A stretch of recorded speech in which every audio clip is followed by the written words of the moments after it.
Praise God from whom all blessings flow. Praise Him, all creatures here below. Praise Him above the heavenly host.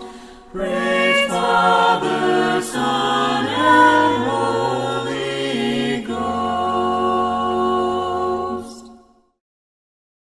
Good afternoon. My name is Mitch Davis, and on behalf of the Franklin Church of Christ, we would love to welcome you to our Sunday afternoon worship service.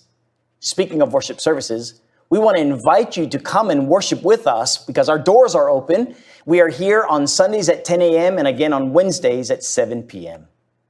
Well, we hope you are edified by today's service. Father, we begin today by giving you thanks. Your love endures forever. It never fails. Everything we need is found in you.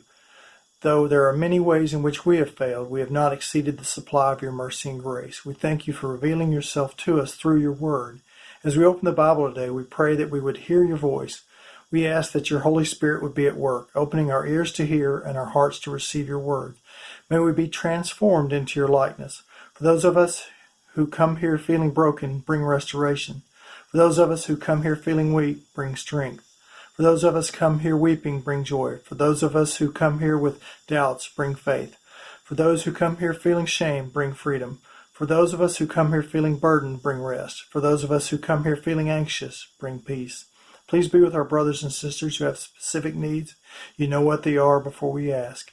It is your will and not ours that should be done. Through Jesus Christ our Lord. Amen.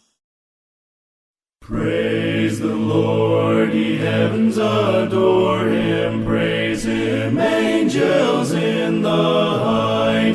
Sun and moon rejoice before him. Praise him, all ye stars of light. Hallelujah, amen, hallelujah, amen.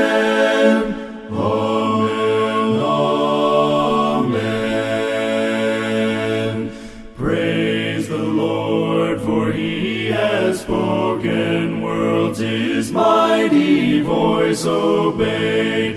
Laws which never shall be broken, for their guidance he hath made. Hallelujah, amen, hallelujah, amen, amen.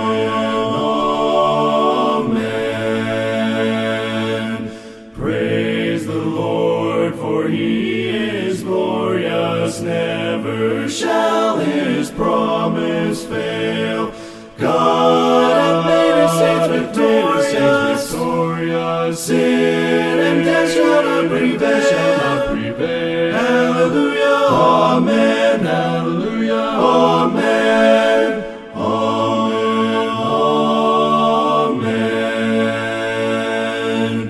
Praise the God of our salvation, most on high his power proclaim.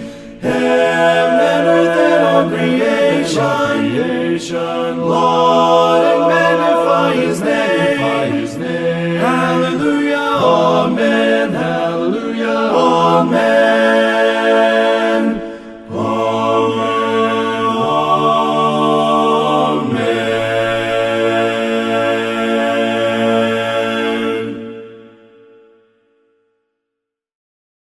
Hello. We'll be partaking of the Lord's Supper here in just a few minutes. If you have your Bible handy, you might want to turn to Mark chapter 15. We'll begin reading in verse 6.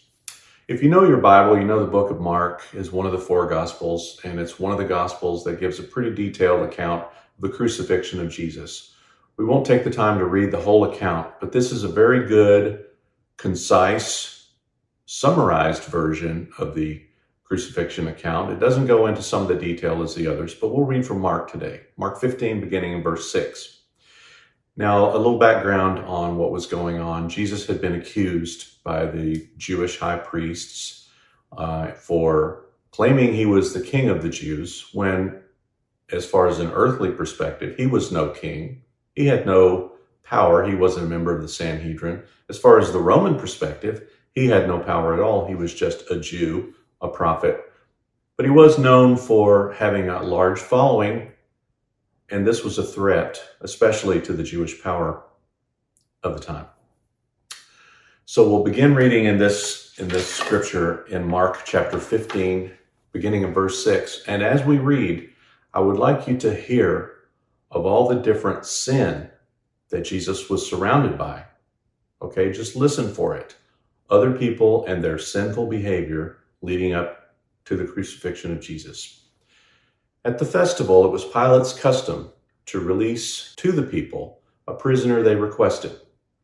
There was one named Barabbas who was in prison with rebels who had committed murder during the rebellion. The crowd came up and began to ask Pilate to do for them as was his custom. So Pilate answered them, "Do you want me to release the king of the Jews for you?" For he knew it was because of envy that the chief priests had handed him over. But the chief priests stirred up the crowd so that he would release Barabbas to them instead. Pilate asked them again, "Then what do you want me to do with the one who you call the king of the Jews?" Again they shouted, "Crucify him!" Then Pilate said to them, "Why? What wrong has he done?" But they shouted, "Crucify him!" all the more. Then, willing to gratify the crowd, Pilate released Barabbas to them, and after having Jesus flogged, he handed him over to be crucified. And if you read on and continue the story, in any of the Gospels, you'll read that Jesus was crucified between two criminals, two thieves. So he was really surrounded by sin. He was surrounded by the Jewish leaders who had stirred up what we would call some false charges against him. The mob itself was sinful, wanting to crucify a man just because they didn't like him. They didn't like what he represented. He was a threat to their power struggle. And they were being worked up. The mob was being worked up by their leaders. Pilate, he himself was very indecisive. He seemed to be corrupt at this time because he knew, he's questioning, what has he done wrong? All they could answer was crucify him. So we would look at it in our courts today saying, Your Honor, there's a lack of evidence. This man should be set free. Jesus didn't get that benefit. He was sent to the cross just to appease the mob. The envy, the murderers, the corruption, the lies. And here is an innocent man who is the Son of God in the midst of all this, willingly giving himself to be crucified to conquer the very sin that was killing him. So wrap your head around that for a minute. Greater love hath no man than this, than one who will lay down his life for his friends. And by extension, you could say to sinners, to enemies, to those who actually, literally have you killed. Jesus died for all of us and all of them.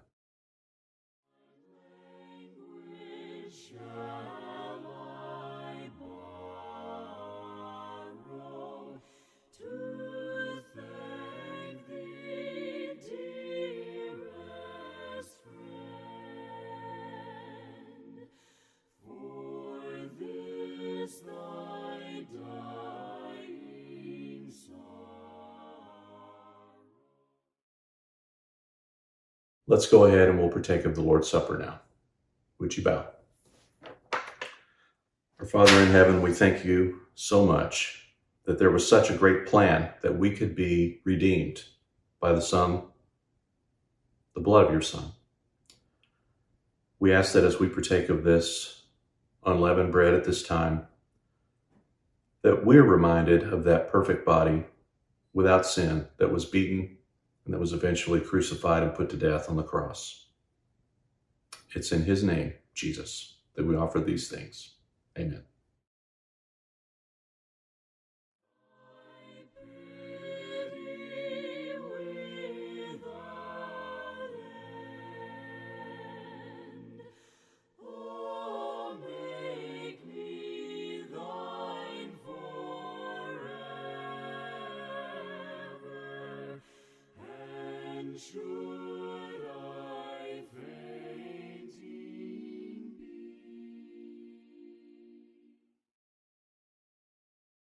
And now let's give thanks for the fruit of the vine.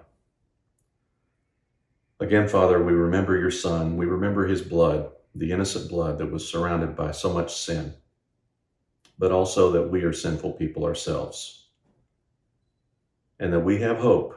We have one hope, and that is that his blood will wipe away our sins, and that in the end, you will call us home as one of your children. These things we ask, and we thank you in the name of your Son, Jesus. Amen.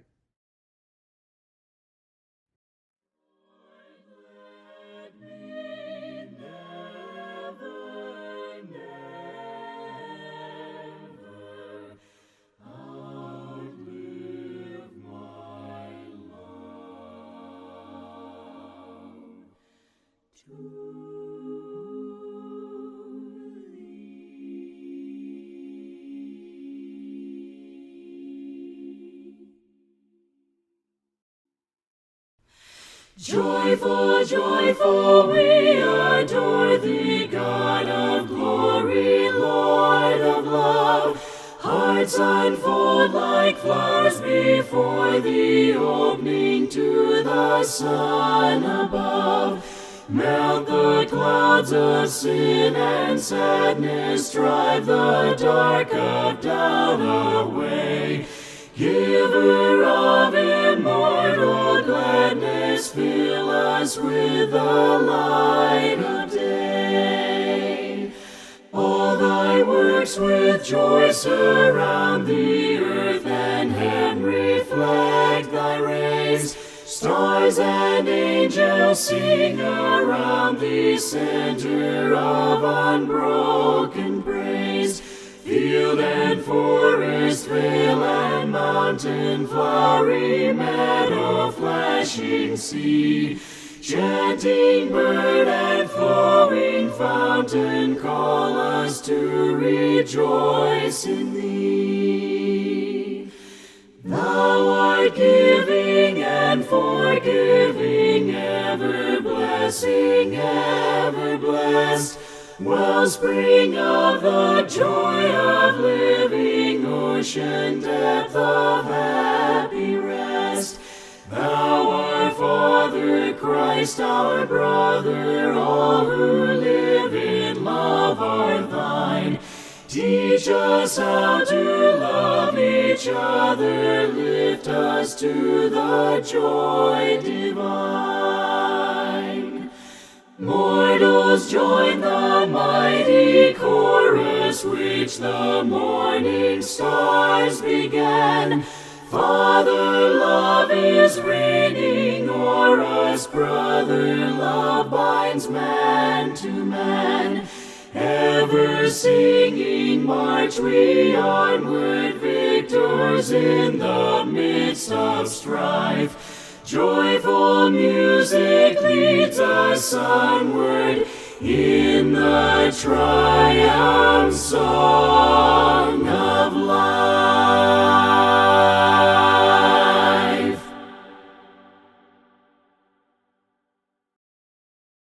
James 1, verses 22 through 25, from the New English Translation. But be sure you live out the message, and do not merely listen to it, and so deceive yourselves. For if someone merely listens to the message and does not live it out, he is like someone who gazes at his own face in a mirror. For he gazes at himself and then goes out and immediately forgets what sort of person he was. But the one who peers into the perfect law of liberty and fixes his attention there, and does not become a forgetful listener, but one who lives it out, he will be blessed in what he does. Good afternoon, everyone. We are glad that you are here worshiping with us on this Sunday afternoon. And before we begin, I just want to share again how appreciative we are of the emails, the letters, the phone messages that we are receiving from you, and the encouragement that you have brought to us as we share God's Word with you. Today, I want to talk to you about our being doers of God's Word. We're going to look at James chapter 1, a passage that is very familiar to a number of Christians, but I want us to start not with James, but start from the very beginning. And I want you to realize that when God created us, humankind, we are His crown glory. And as a result of that, He makes it very clear how and what we are supposed to be doing with the lives that He has made for us. In fact, in Genesis chapter 1, beginning here in verse 28, after God makes man in His image, He says this, "Then God blessed them and said to them, 'Be fruitful and multiply, fill the earth and subdue it. Have dominion over the fish of the sea, over the birds of the air, and over every living thing that moves on the earth.'" You see, God made us to be rulers and have dominion in this capacity. In fact, going on into chapter 2, it says this with regard to mankind. "Before any plant of the field was in the earth, and before any herb of the field had grown, for the Lord God had not caused it to rain on the earth, and there was no man to till the ground." You see, God was ensuring that this planet that He had placed us on and made us to dwell in was ours to do, quote unquote, work, or to do service, to cultivate it, to worship Him. That's another sermon there, but that's the concept of this word, to cultivate here. And then He says again in verse 15 of this chapter, "The Lord God took the man, put him in the Garden of Eden to tend and keep it." That is, to cultivate and to keep it secure, if you will. And so as a result of this, what we are seeing is God's word tells us we are meant to be doers. In fact, I would go one step further. You see, God made those who are in the image of Jesus, as 2 Corinthians 5 tells us in verse 17, that we are His new creation. Paul says in chapter 2 of verse 10 in Ephesians, he says we are His workmanship created in Christ Jesus for every good work. Many other passages like this that tells us that if we are made in the image of God, we are made to be doers. Right? That's what we see. Here's the problem. The problem is that our flesh gets in the way of doing God's will. In fact, the Apostle Paul says it in two different places, once in Galatians chapter 5 and the other in Galatians chapter 7, that there is this war, there is this battle that takes place between the flesh and the spirit. In fact, I'm going to read in Galatians chapter 5. I want you to read with me. Galatians chapter 5, we're going to look at verse 17. It says here, "The flesh lusts against the spirit, and the spirit against the flesh. And these are contrary to one another, so that you do not do the things that you wish." And Paul goes into detail about the wish, the desire that man has. Right? And so in Romans chapter 7, and I want you to go to Romans 7 with me. Look at what he says here, because this is very, very crucial for us. If we're going to understand that as doers of God's word, we've got obstacles. And one of them, a great obstacle, is ourselves, our flesh. Romans chapter 7, beginning in verse 13. The Apostle Paul talks about the law and how the law is good, and the reader understands it just as Paul is explaining it. And with regard to the law, he says in verse 13, "Has then what is good, the law, become death to me? Certainly not. But sin, that it might appear sin, was producing death in me through what is good, so that sin through the commandment might become exceedingly sinful." And he goes on explaining in verse 15, "For what I am doing, I do not understand. For what I will to do, that I do not practice. But what I hate, that I do." So here he is saying is, I hate sin, but I sin. I love and want to do what is right, but I don't do it. And he says in verse 24, "O wretched man that I am, who will deliver me from this body of death? And I thank God through Jesus Christ our Lord, so that with my mind I may serve the law of God, but with the flesh, the law of sin." And it is with this concept that James, when he talks to us about how we should live, as he was talking to brethren in the first century, we extrapolate from it. And what we gain from it is, well, we need to be doers of God's word. So if you remember when James writes this letter, he says to Christians, I want you to count it all joy when you fall into various trials, because it produces patience, and patience produces a character that is a mature person, one who is complete, or in some translations, perfect. Because that's what God made us, complete in Jesus Christ unto every good work. And so, if we go to James chapter 1 and read what the apostle is saying, well, not what the apostle, what James is saying, we get to hopefully extrapolate from the first century letter to what we are doing today. He says in verse 21, in contrast to the flesh that is full of sin, right? That we read in Romans 7. Therefore, lay aside all filthiness and overflow of wickedness, and receive with meekness the implanted word, which is able to save your souls. But be doers of the word, not hearers only, deceiving yourselves. For if anyone is a hearer of the word and not a doer, he is like a man who observes his natural face in a mirror. For he observes himself, goes away, and immediately forgets what kind of man he was. But he who looks into the perfect law of liberty and continues in it, and is not a forgetful hearer, but a doer of the work, this one will be blessed in what he does. And so what we have here is this very explicit teaching that we are to be doers, and we should be faithful in what we do. In other words, God can count on us just the way we count on him because of his faithfulness. And so the question is, well, what do we do? Well, what does James focus on? Look at what he says. After he uses this illustration of being a doer and not a forgetful hearer and not looking in the mirror and then forgetting what man you are, he says this in verse 26. If anyone among you thinks he is religious and does not bridle his tongue, but deceives his own heart, this one's religion is useless. And then he says, here's what a doer of the word looks like. He says, pure and undefiled religion before God and the Father is this: to visit orphans and widows in their trouble and to keep oneself unspotted from the world. If we're going to be doers, this is the way we do life. This is the gospel life that we live, right?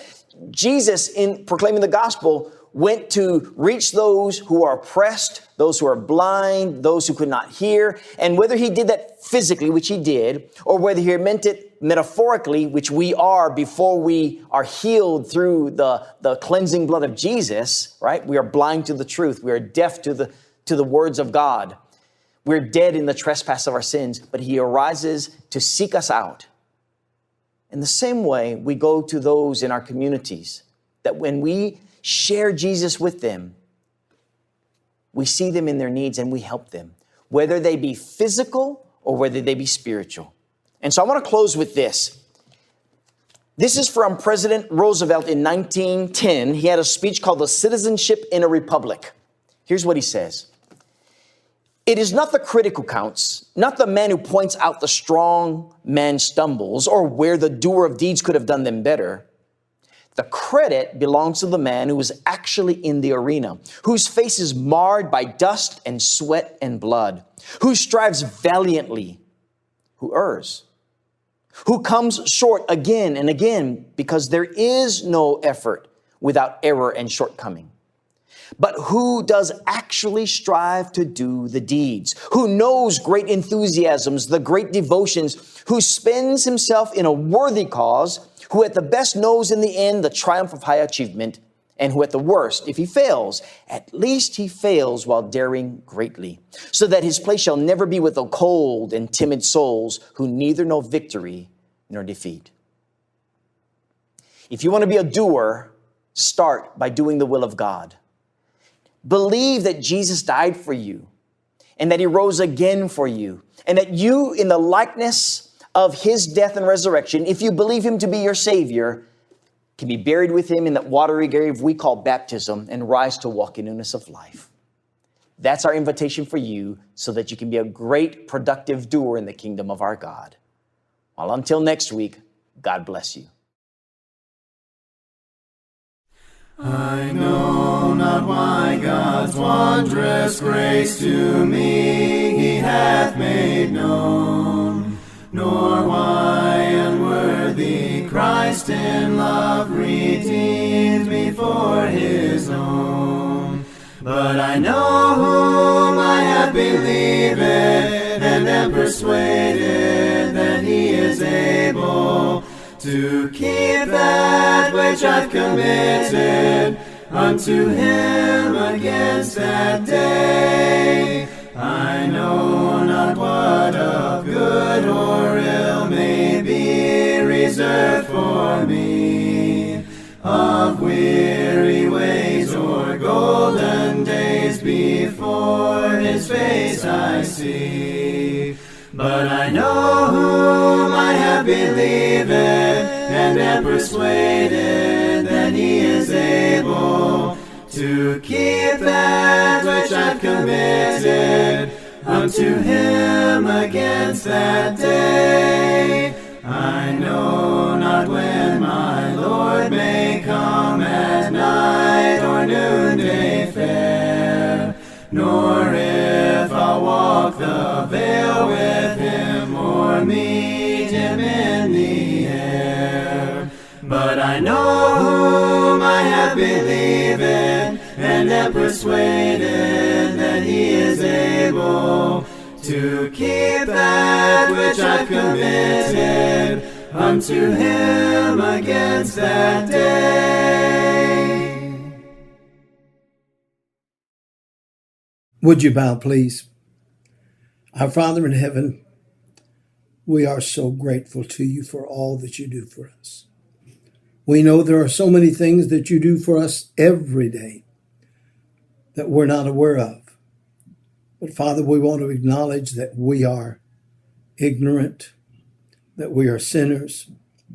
They are unworthy of the love that your Son has shown for us. We pray now, Father, as we dismiss from these services, that you will be with us throughout the week and until we meet again. Forgive us, bless us, watch over us, and we give you the praise, the glory, and the honor. In the name of your Son, Jesus, amen. Well, we want to thank you again for joining us in today's worship service. If you would like to have more information about our sermons or Bible studies and want to contact us, you can reach me at mitch@franklinchurchofchrist.com or go to our website or Facebook. We're at www.franklinchurchofchrist.com or facebook.com/Franklin Church of Christ. Again, thanks for being with us today. And until next time, God bless you.